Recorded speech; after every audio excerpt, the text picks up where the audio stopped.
quero te convidar aí a esse estudo. Se você porventura não tem sua lição bíblica aí na sua mão, né, na sua casa, não fique preocupado. Abra a palavra do Senhor, a Bíblia Sagrada, no livro de Eclesiastes, e hoje nós estaremos estudando o capítulo de número 8, do versículo 1 até o versículo 17. Ali estão contidos todos os textos que nós estaremos utilizando no estudo dessa lição, que tem também como tema o mundo imperfeito. Mundo imperfeito. O objetivo, irmãos, da nossa lição nessa manhã é justamente nós aprendermos a lidar com os dilemas de um mundo imperfeito, né? Aprendendo a lidar com os dilemas desse mundo imperfeito e assim podemos viver, né, uma vida de gratidão, fé e também uma vida em que, mesmo sem termos todas as respostas para os dilemas que temos nesse mundo imperfeito, podemos viver essa vida de gratidão e fé diante das complexidades da vida. O texto base da nossa lição de hoje, a lição de número 8, está registrada em Eclesiastes capítulo 8 e o versículo 12, que nos diz assim: ainda que o pecador faça o mal 100 vezes e a vida dele se prolongue, eu sei com certeza que tudo correrá bem para os que temem a Deus. Palavras maravilhosas, uma palavra de muita confiança e fé da parte do sábio Salomão, para nos trazer aí a inspiração, né? Ou melhor, o Espírito Santo trazendo a inspiração ao sábio Salomão para trazer a mim e a você essas palavras de ânimo e esperança. De mesmo nós vivendo num mundo imperfeito, quando nós falamos de mundo imperfeito, nós falamos de um sistema de vida que foi distorcido pelo pecado, que foi distorcido justamente por causa da desobediência à vontade, aos princípios de Deus, né, àquilo que Ele tinha para mim e para você. Um mundo que foi oferecido à humanidade, ao ser humano, de forma perfeita, mas que, infelizmente, por conta de algumas atitudes, de alguns atos, de algumas escolhas, nós, seres humanos, transformamos aquilo que era perfeito da parte de Deus em algo que é imperfeito. E, portanto, algumas perguntas e indagações saltam aos nossos corações. E eu e você, que possamos ser honestos, entendermos que muitas vezes nós mesmos já fizemos essas perguntas para nós e para Deus, né? Algumas dessas perguntas que muitas vezes permeiam os nossos corações são aquelas que dizem assim: por que pessoas boas e honestas sofrem? Quantas vezes eu e você já fizemos esses questionamentos? Por que pessoas que são boas, pessoas honestas, que vivem uma vida decente, elas sofrem? Por que as pessoas más e desonestas sempre parecem prosperar? Justamente em contrapartida, né, ao questionamento por que as pessoas boas e honestas elas sofrem, muitas vezes nós ficamos indignados, também perguntamos por que então aqui as pessoas más e violentas, desonestas, elas parecem que não sofrem o castigo, o dano rápido, imediato, e elas por vezes prosperam com muito mais facilidade do que as boas. Por que os crimes muitas vezes não são punidos, né? Porque muitas vezes nós temos visto descrições de crimes violentíssimos, crimes realmente contra a vida do ser humano, crime contra as crianças, violências terríveis contra as mulheres, muitas violências, né? E muitos crimes de ódio, né? De racismo, de preconceitos. E vemos que, por vezes, esses criminosos, esses agressores, esses homens e mulheres violentas nem sempre são punidas de acordo conforme os crimes que praticam. São questionamentos que vêm aos nossos corações. Outro questionamento que muitas vezes nós levantamos é por que os governantes, né, por que aqueles que deveriam governar para o bem do povo, governam por vezes em prol de si mesmo, né, e dos seus próximos, né, dos seus afiliados, né, e associados, e não governam em prol dos interesses de toda a nação, pelos interesses de um povo, e governam apenas defendendo os seus próprios interesses. E outra pergunta: se os tribunais humanos são falhos, por que o tribunal divino não executa as sentenças de uma vez por todas? E eu quero emendar com mais uma pergunta que muitas vezes, muitas pessoas têm feito, que têm questionado, e muitos até mesmo discussões teológicas têm sido feitas em torno dessa pergunta. Por que um Deus bom e maravilhoso tolera ou permite tanta maldade, tantas coisas ruins que acontecem sobre a face da terra? Nós já tivemos a oportunidade de, na série de lições passadas, estudarmos um tema especificamente a respeito desse assunto, né? E aqui, irmãos, nós queremos dizer com toda a sinceridade, nem sempre nós vamos ter aqui a resposta, ou melhor, nós não temos a resposta para todos esses questionamentos, para todas essas perguntas. E aqui o intuito, o objetivo justamente não é darmos uma resposta categórica para todas essas perguntas, mas justamente o nosso desafio nessa manhã, como o objetivo mesmo nos diz, é podermos tentar viver uma vida, mesmo diante das mazelas, mesmo diante dos dilemas desse mundo imperfeito, buscarmos viver uma vida de gratidão, de fé, e mesmo sem termos as respostas para todas essas complexidades. Mas uma coisa nós podemos dizer, que infelizmente o propósito de Deus para a nossa vida não era esse mundo conturbado, não era esse mundo que parece que está vivendo à beira de um caos, ou que já está vivendo o caos propriamente dito. A proposta de Deus, quando criou homem e mulher, quando criou a raça humana, é justamente o quê? Proporcionar a toda a humanidade um mundo de perfeição, um mundo realmente de delícias, um mundo realmente de grandes maravilhas, mas infelizmente, como já dissemos, diante daquele mundo perfeito, quando Deus criou o homem e a mulher, colocou eles no jardim do Éden, e ali eles tinham uma vida maravilhosa, uma vida muito boa, infelizmente eles acabaram dando ouvidos à voz do inimigo. E você pode encontrar esse registro da queda do homem, ou seja, do momento em que o homem decidiu não mais obedecer à voz de Deus e dar ouvidos à voz do adversário, você encontra isso registrado no livro do Gênesis, né? O primeiro livro da Bíblia, lá pelo capítulo de número 3.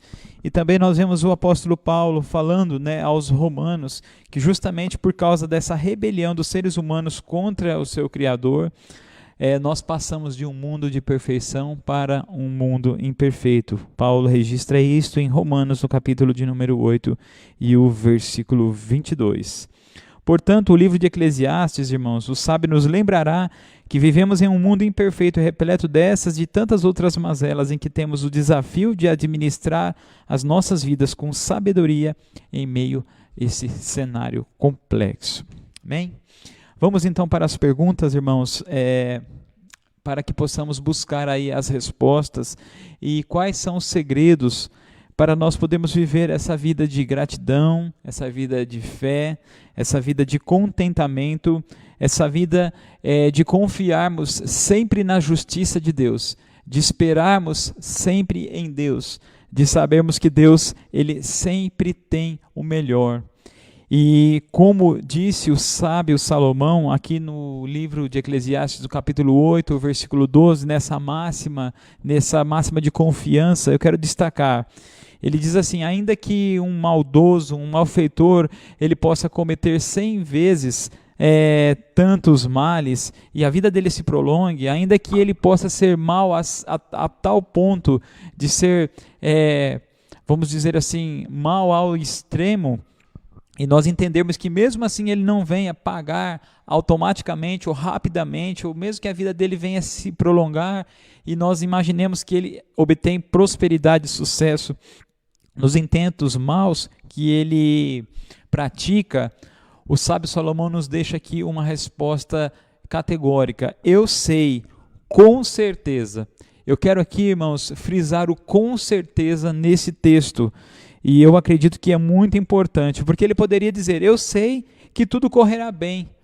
Mas ele fala: eu sei com certeza que tudo correrá bem para aqueles que temem a Deus. Ou seja, irmãos, mesmo diante de perguntas que nem mesmo o sábio Salomão, um homem que viveu sobre a face da terra, né? Abaixo de Jesus, obviamente, o homem que tinha maior sabedoria, maior inteligência, e ele não tinha as respostas para todas as questões da vida, mas ele disse que sabia com certeza, nessa questão, nesse mérito, ele sabia com certeza que tudo corre bem para aqueles que temem a Deus.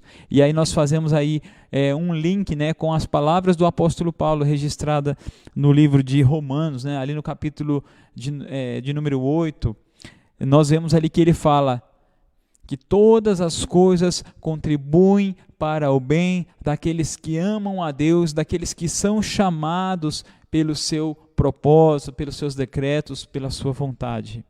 Portanto, irmãos, a pergunta de número 1 vem justamente nos falar como nós devemos agir em relação às autoridades desse mundo. Sabemos aqui, irmãos, que as autoridades nem sempre elas obedecem e governam e agem de acordo conforme a vontade de Deus. Mas os textos que aqui estão registrados para a resposta da nossa pergunta, como devemos agir em relação às autoridades, Eclesiastes, capítulo de número 8 e o versículo 2, esse texto nos diz assim: eu digo a vocês, observe o mandamento do rei, é isso por causa do juramento que você fez diante de Deus. E o texto de Paulo, né, que Paulo cita aqui, aos Romanos, no capítulo de número 13, e os versículos de número 1 até o versículo de número 5, e esse texto eu gostaria de ler na íntegra com os irmãos.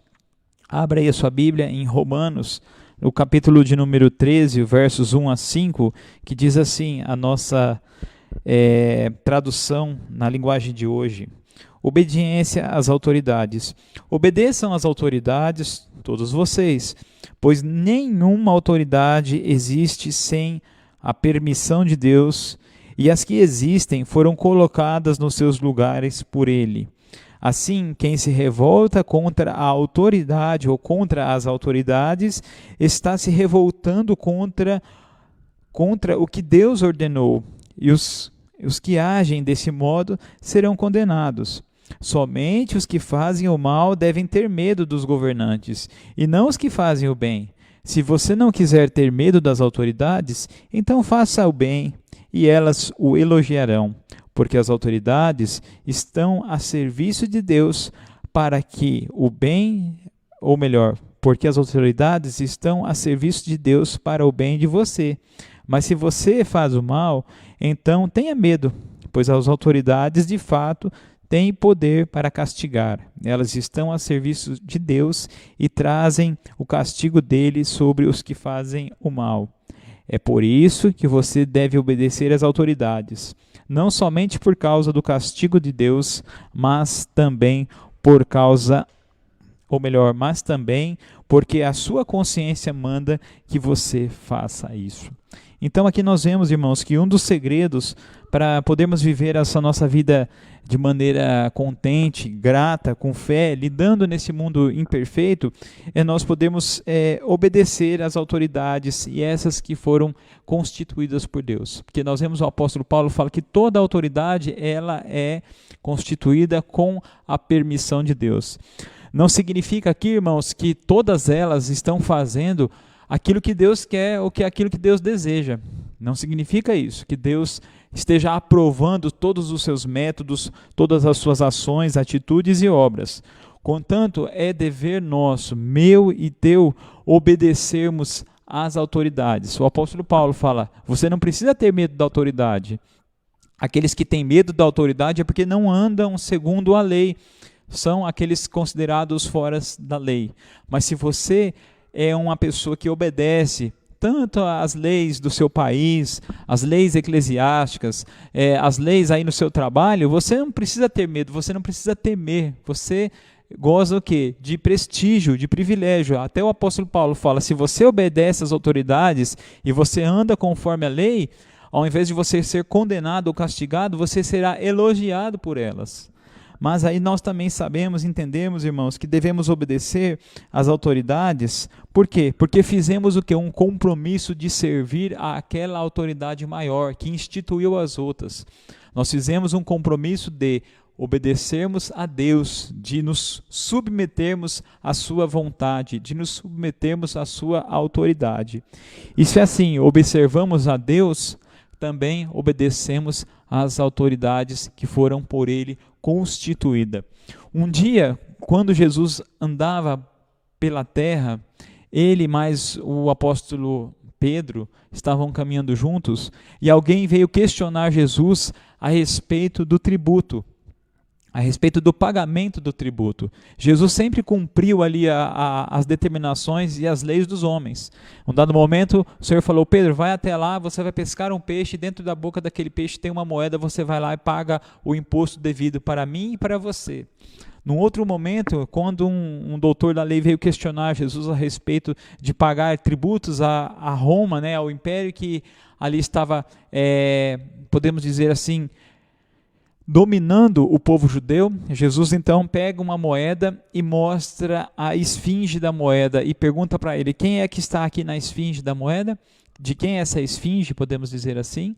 E aquele homem diz a Jesus: aqui quem está na esfinge é o imperador. Portanto, Jesus falou: dê a César o que é de César e a Deus o que é de Deus. O próprio Senhor Jesus, o Deus encarnado, né? O Filho de Deus, ele obedeceu às leis civis, ele obedeceu às autoridades constituídas por Deus. E mesmo sabendo que a história sendo marcada muitas vezes por opressão, por realmente uma forma muito terrível e tirana de muitos governantes, muitos homens e mulheres de Deus se submeteram à autoridade. O apóstolo Paulo, quando escreveu justamente esse texto de Romanos, capítulo de número 13, muito provavelmente aquele que governava o Império Romano na época era o imperador Nero. Foi um dos homens mais tiranos e um dos governadores, um dos imperadores mais terríveis de todo o Império Romano. Mas Paulo, então, estava ali convidando e aconselhando e também ali ordenando que o povo de Deus, né, os discípulos de Cristo, né, os cristãos, pudessem se submeter à autoridade. Mas aí você pode me perguntar: mas então o crente, ele pode também e deve obedecer às ordens das autoridades quando essas contrariam a palavra, as doutrinas, os dogmas, as verdades do Senhor? É claro que não, irmãos. Nós devemos ter a coragem, de ficarmos sempre ao lado da vontade de Deus.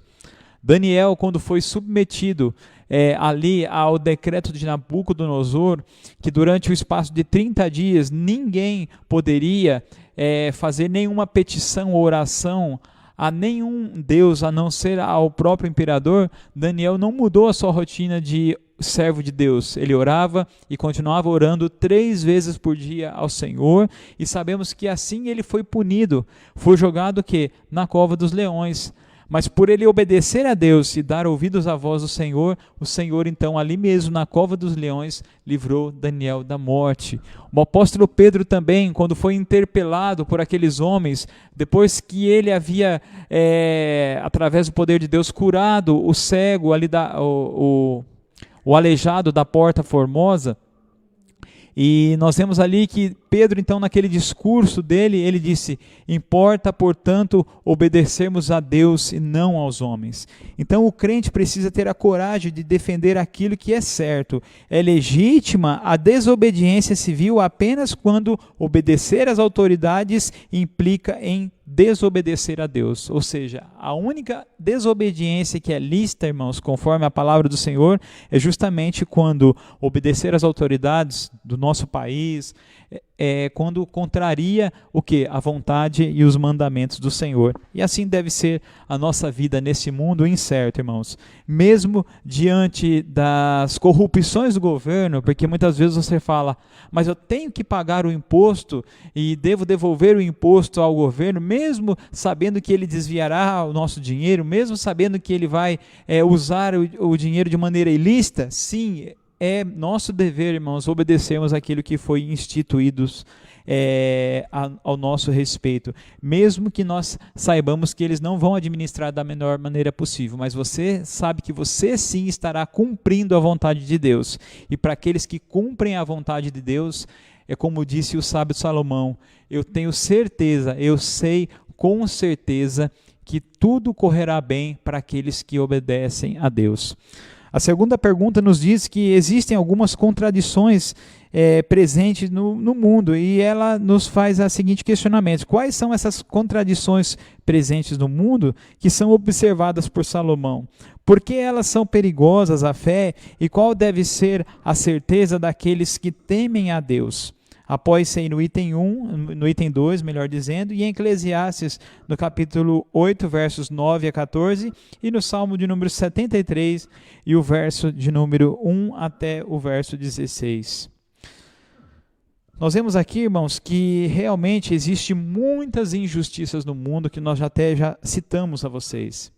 As autoridades humanas frequentemente não cumprem a vontade de Deus. Portanto, essa é uma das razões desse mundo imperfeito ser um lugar de muitas injustiças. Os maus parecem não serem punidos pelos seus delitos, enquanto os bons sofrem.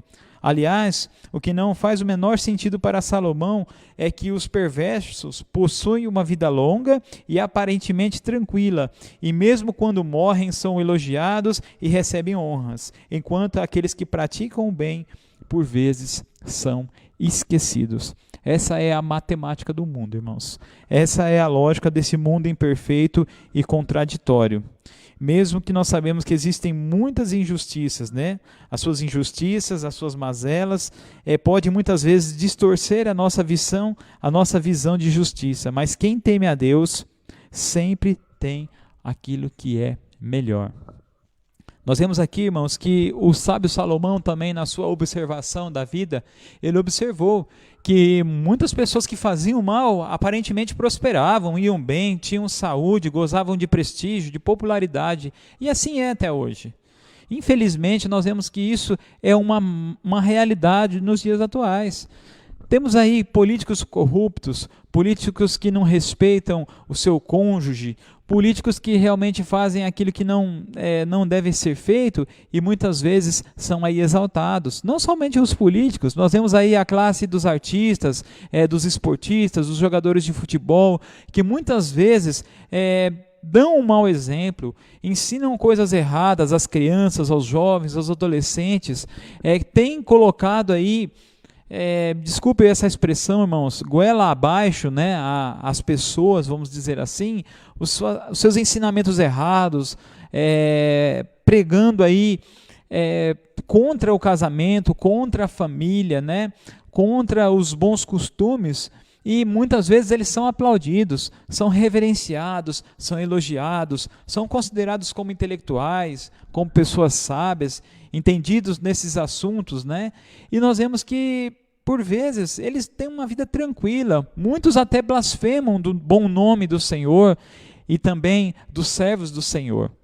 E isso causou, irmãos, um constrangimento também em um homem que era o líder dos adoradores do Senhor, que era um líder dos levitas, era uma pessoa que estava em evidência, em destaque. O Salmo de número 73 nos fala que foi escrito por Asaf. Asaf era um líder dos levitas, daqueles que estavam no templo, na presença de Deus, ali no santuário, diante da presença de Deus, para trazer ali as suas adorações, oferecerem os seus holocaustos, cantar louvores ao Senhor. E esse homem piedoso, esse homem fiel, também ficou indignado por conta de tudo aquilo que acontecia, por conta dos maus que não eram punidos conforme os seus crimes, por conta daqueles que praticavam coisas erradas, que prosperavam, e que parecia que nem adoecer não adoeciam, Porque muitas vezes vêm os pensamentos dos nossos corações, irmãos, e nós temos que ser honestos para podermos aí, muitas vezes, compartilhar isso. Muitas vezes nós pensamos, mas por que o fulano, que era tão bom, uma pessoa tão maravilhosa, que nem agora nesse momento de pandemia que nós temos vivido, muitas vezes nós falamos, mas por que o fulano, que era uma pessoa tão maravilhosa, tão boa, contraiu a doença, sofreu, padeceu, muitos até mesmo faleceram, e ciclano, que era tão mal, que era um criminoso, era corrupto, era um estuprador, era um pedófilo, ele parece que nem gripe ele não pega. Muitas vezes esses questionamentos vêm no nosso coração, porque somos seres humanos, irmãos, dotados de um senso de justiça, que é uma justiça retributiva. Nós queremos muitas vezes que os maus paguem automaticamente pelos seus males, pelas suas mazelas.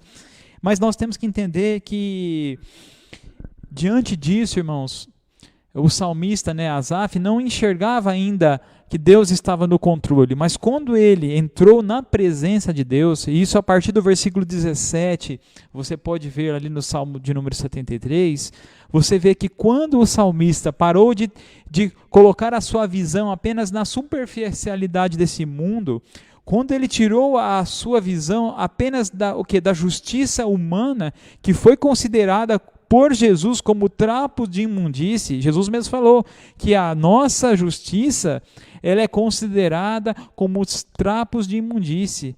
E se a nossa justiça não exceder a dos escribas e dos fariseus, irmãos, estaremos perdidos. Ou seja, Jesus, ele conclama-nos a termos um senso de justiça baseado na justiça de Deus. Deus, ele é o vingador de todas as coisas. O apóstolo Paulo, justamente escrevendo aos Romanos, no capítulo anterior, de número 12, a partir ali do versículo de número 3, ele começa a nos ensinar, irmãos, a maneira que nós temos que nos relacionar com as pessoas, com esse mundo, e a maneira que nós devemos esperar em Deus, porque Deus, ele é o quê? O julgador, o vingador, Deus é quem faz a justiça. Não adianta eu e você buscarmos justiça com as nossas próprias mãos, porque a nossa justiça, como já dissemos, ela é comparada como o trapo de imundície, ou seja, como uma coisa que não tem valor algum. Nós temos que buscar a justiça em Deus. Entendemos que Deus, ele é o vingador, que nós não podemos pagar o mal com o mal, mas buscarmos o quê? Retribuir o mal com o bem. Aí você pode dizer, mas isso não é fácil, e eu quero dizer para você que realmente não é. Realmente não é fácil. Nós apenas conseguiremos quando nós tirarmos o nosso olhar da superfície, do lado humano, e fazermos como Asaf fez. Quando ele colocou os olhos em Deus, quando ele disse assim, mas então eu entrei no templo do Senhor, ou seja, ele quis dizer assim, eu entrei na presença de Deus, eu me coloquei o quê? Na presença do Senhor, então eu comecei a entender o que era que Deus tinha para mim e para você. Eu comecei a entender o que é a justiça do Senhor. Portanto, irmãos, viva a sua vida como um presente de Deus. A pergunta de número 3 justamente nos diz isso. O que significa viver a vida como uma dádiva de Deus, segundo aí o comentário da lição de número 3 e o texto que está registrado em Eclesiastes no capítulo de número 8 e o versículo de número 15. Como a vida, irmãos, é uma dádiva? Porque ela é um presente de Deus. Foi dado de graça para mim e para você. Foi dado através da graça do Senhor. Eu e você também não merecíamos a vida de Deus. Eu e você também não merecemos esse fôlego tão precioso e que temos visto mais ainda ser precioso, porque temos visto o tanto que as pessoas que têm sofrido dessa doença terrível, dessa pandemia, que têm aí sofrido a falta desse fôlego de vida. Nós vemos que a vida é um presente maravilhoso da parte de Deus para mim e para você. Diz assim, mesmo diante das calamidades da vida, em um mundo imperfeito e caído, onde podemos sofrer com as tiranias dos governantes e ter que conviver com a impunidade de uma sociedade injusta, o conselho do sábio Salomão, aqui pela 4ª vez, sugere desfrutarmos a vida e os frutos do nosso trabalho. Eclesiastes 8,15 diz assim, por isso exalto a alegria, porque para o ser humano não há nada melhor debaixo do sol, ou seja, não há nada melhor aqui sobre a face da terra do que comer, beber e se alegrar. Mas aqui nós queremos destacar, irmãos, não é apenas uma busca da alegria de uma maneira efêmera, como um estilo de vida hedonista, prazer por prazer, prazer a todo custo, prazer de qualquer maneira, prazer custe o que custar. Não, nós vemos aqui que a vida deve ser o que? Exaltada, e a alegria deve ser exaltada, porque para o ser humano não há nada melhor do que nós fazermos todas as coisas para a glória de Deus. O apóstolo Paulo também nos conclama, irmãos. Em uma das suas cartas ele fala: quer comais, quer bebais, ou façais qualquer outra coisa, faça tudo para a glória de Deus. Ou seja, não é apenas, irmãos, nós pegarmos a nossa vida e começarmos a gastá-la com os prazeres que não trazem um contentamento. Não, não é isso. É podermos fazer todas as coisas para a glória de Deus. A vida nesse mundo imperfeito nos impõe inúmeras decepções, por vezes, tira a nossa tranquilidade e o nosso sono e nos traz muitos dias difíceis. Ainda assim, o nosso desafio é encontrarmos aspectos positivos para desfrutar do que Deus nos deu, daquilo que nós temos recebido das suas mãos. Essa perspectiva positiva da vida é possível se tivermos sua base na fé daqueles que entendem a vida como uma dádiva de Deus e são satisfeitos no que Ele dá, conforme nós lemos em 1 Timóteo, capítulo 6, 7 e 8.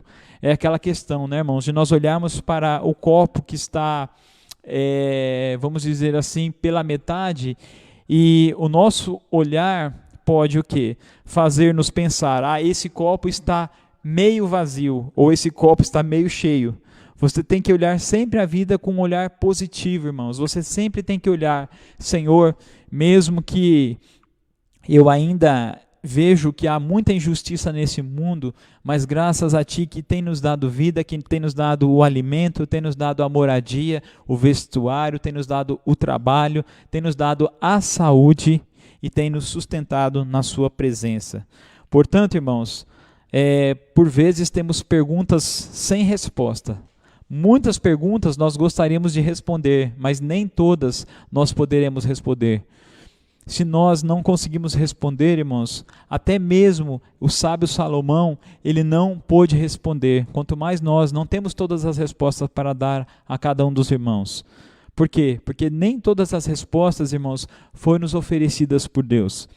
A quarta pergunta nos diz assim: considere Eclesiastes capítulo 8, versos 16 e 17, e Deuteronômio capítulo 29 e o verso 29 e responda: é possível alguém possuir todas as respostas para todos os dilemas da vida? Queremos responder de maneira categórica: não, não é possível, irmãos, termos todas as respostas para os dilemas da vida. Não busque todas as respostas. Não a temos, irmãos. Viva o quê? Com gratidão e com contentamento. Caminhe sempre por fé, mesmo sem ter todas as respostas. O sábio disse assim em Eclesiastes 8, versículo 17: toda a obra de Deus, o sábio contemplou toda a obra de Deus e viu que o ser humano não pode compreender a obra que se faz sobre a face da terra, ou seja, debaixo do sol. Por mais que se esforce para a descobrir, não a entenderá. E ainda que o sábio diga que conseguirá conhecê-la, nem por isso a poderá achar. Ou seja, nem todas as coisas poderemos entender e conhecer, irmãos. E o profeta Moisés nos escreveu em Deuteronômio 29, 29, as coisas encobertas pertencem ao Senhor, irmãos. Ou seja, aquilo, irmãos, que nós não fomos revelados através da vontade do Senhor pela sua palavra, estão encobertas, são reservadas para Deus. As coisas encobertas pertencem ao Senhor, o nosso Deus, porém as reveladas nos pertencem a nós e aos nossos filhos para sempre, para que cumpramos todas as palavras dessa lei.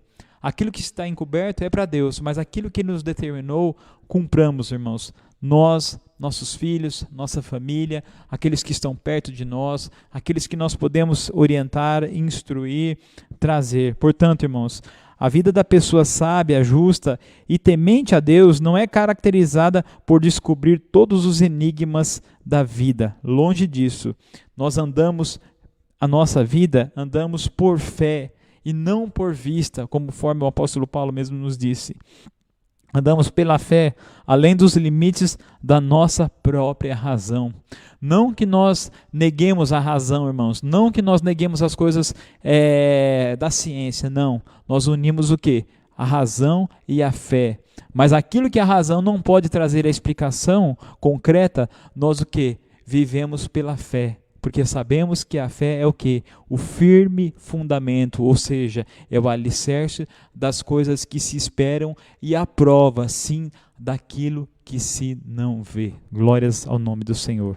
Portanto, irmãos, diante desses questionamentos que nós nem sempre podemos responder, com os olhos na vida, ou seja, de maneira prática, vivamos, irmãos, em um mundo imperfeito, desistindo da prática do mal.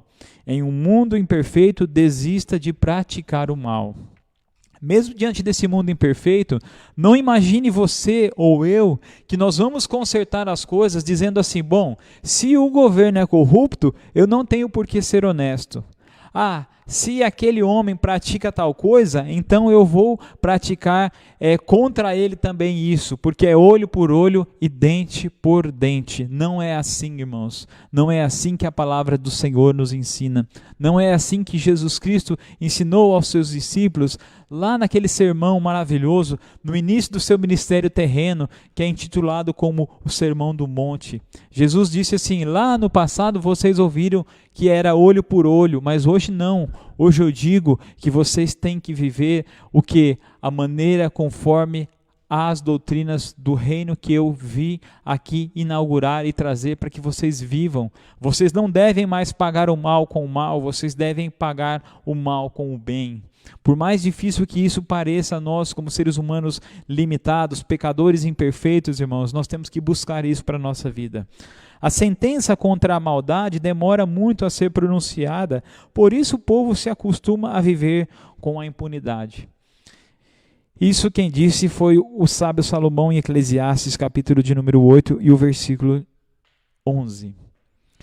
Muitas vezes nós estamos acostumados a dizer assim, um país de impunidade estimula os criminosos a sempre praticarem crimes, porque muitos praticam na certeza de que não serão punidos. Mas é por pensarem que conseguirão se safar dos seus erros que os homens maus permanecem no seu proceder mal. Mas a ideia de que o crime e o pecado compensam, nós queremos dizer que o crime não compensa. É um jargão, né, popular. O crime não compensa. E segundo a Bíblia, realmente não compensa. Nem o crime, nem o pecado. Segundo a Bíblia, é uma falsa impressão. O perverso nunca terá de fato uma boa vida.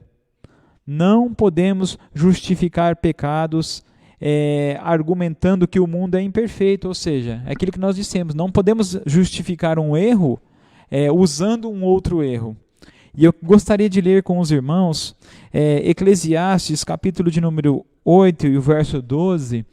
E aqui, esse é o nosso texto base, mas eu gostaria de usar aqui a versão do pastor Eugene Peterson, né, na sua Bíblia de tradução à mensagem. Olha só que ele traduziu o versículo 12 do capítulo 8 de Eclesiastes. Mesmo que o perverso pratique o mal e repita isso 100 vezes, na sua vida, em sua vida longa e aparentemente tranquila, ainda estou convencido de que a boa vida está reservada para a pessoa que teme a Deus e vive de forma reverente na sua presença, e que o perverso nunca terá uma boa vida. Então aqui nós vemos muito bem explicado, irmãos, esse texto de Eclesiastes 8:12. Mesmo que o perverso continue na prática dos seus delitos, pecados e crime, e que ele faça isso repetidas vezes, e aqui o sábio utiliza até mesmo uma hipérbole, vamos dizer aqui, um exagero, mesmo que ele pratique 100 vezes no decorrer da sua vida longa, e que aparentemente esteja impune, ou seja, aparentemente viva uma vida tranquila, ele disse que estava convencido de que realmente a boa vida, irmãos, só tem aqueles que temem a Deus, que praticam a vontade do Senhor, aqueles que andam de maneira reverente na presença do Senhor. Por quê? Porque aquele que pratica o erro, irmãos, jamais ele gozará de paz no seu coração. O ladrão, O bandido criminoso, ele sempre está em fuga. Fuga do quê? Fuga da polícia, fuga dos seus atos. Sempre está o quê? Ele sempre está vivendo uma vida com medo, de maneira temerária. Sempre está preocupado, né? Se a polícia vai pegá-lo, se a polícia vai prendê-lo. O corrupto sempre está o quê? Na sua corrupção, sempre ele está ali buscando um jeito de fazer um crime mais perfeito para que não seja pego, mas como diz aí o jargão, não existe crime perfeito, né? A pessoa pode praticar até o ponto que pode então cair, ou seja, ser pego, ser descoberto, ser incriminado e assim punido por aquilo que ele pratica. Portanto, o perverso nunca viverá a boa vida, mas aqueles que temem a Deus podem deitar a cabeça no travesseiro e dormir tranquilamente, sabendo que Deus é o seu juiz. E a última máxima da nossa lição, irmãos, nos diz assim: em um mundo imperfeito, insista em praticar o bem. Mesmo num mundo que não nos encoraja a prática do bem, irmãos, porque quando você vê os erros, a corrupção, os crimes, os desvios, pessoas utilizando muitas vezes de boas ações para tirar vantagens ilícitas, mas mesmo assim, insista sempre na prática do bem. A pergunta de número 6 nos diz assim: por que vale a pena insistir em ser fiel a Deus, mesmo em um mundo imperfeito e injusto, de acordo com o sábio? E o texto aqui finaliza justamente usando mais uma vez o nosso texto base. Porque o sábio, ele diz assim: porque eu sei com certeza. Para essa pergunta, ele tinha uma resposta categórica e firme. Eu sei que mesmo que o mal prospere, mesmo que o mal seja prolongado, mesmo que aparentemente eles possam não ser punidos, eu sei com certeza absoluta que tudo correrá bem para aqueles que temem a Deus e que também vivem conforme a vontade do Senhor. E para nós finalizarmos, irmãos, gostaria de ler um texto da palavra do Senhor, que não está citado aqui na nossa lição, mas eu acredito que vem bem a resumir aqui como nós servimos a Deus e trazermos aos irmãos um estímulo de continuarmos fazendo a vontade do Senhor. Esse texto, ele está registrado no livro do profeta Malaquias. É o último livro do Novo, ou melhor, é o último livro do Antigo Testamento, livro do profeta Malaquias, no capítulo de número 3, os versículos 13 até o capítulo 4 e o verso 1 e 2, que diz assim: a diferença entre o justo e o perverso. As vossas palavras foram duras para mim, diz o Senhor. Aqui é o Senhor interpelando o seu povo. Mas vós dizeis: que temos falado contra ti? Vós dizeis: inútil é servir a Deus. Que nos aproveitou termos cuidado em guardar os seus preceitos e andar de luto diante do Senhor dos Exércitos? Ora, pois nós reputamos por felizes os soberbos. Também aqueles que cometem impiedade prosperam. Sim, eles tentam ao Senhor e escapam. Então os que temiam ao Senhor falaram uns aos outros. O Senhor atentava e ouvia. Havia um memorial escrito diante dele para os que temem ao Senhor e para os que se lembram do seu nome. Eles serão para mim, diz o Senhor, particular tesouro naquele dia que eu preparei, diz o Senhor dos Exércitos. Poupá-los-ei como um homem poupa ao seu filho que o serve. Então vereis outra vez a diferença entre o justo e o perverso, entre o que serve a Deus e o que não serve. Capítulo 4, verso 1 diz assim: pois eis que vem o dia e arde como fornalha. Todos os soberbos e todos os que cometem perversidade serão como um restolho. O dia que vem os abrasará, diz o Senhor dos Exércitos, de sorte que não lhes deixará nem raiz e nem ramo. Versículo 2 do capítulo 4 diz assim: mas para vós outros que temem o meu nome, nascerá o sol da justiça, trazendo nas suas asas a salvação. Saireis, portanto, e saltareis como bezerros que são soltos ou livres do curral, da estrebaria. Então nós vemos aqui, irmãos, uma palavra realmente de confiança, que vale a pena nós servirmos ao Senhor, vale a pena nós fazermos a vontade do Senhor. Portanto, façamos um compromisso com o Senhor, irmãos, não somente para essa semana, mas para a nossa vida. O nosso desafio é assumirmos um compromisso com a palavra de Deus em relação às suas ações e reações com os nossos líderes e governantes, sobretudo nas redes sociais. Não se precipite, mas haja de modo correto sobre as diversas formas de injustiça desse mundo. Converse com alguém sobre isso e sobre o desafio de não perder a fé.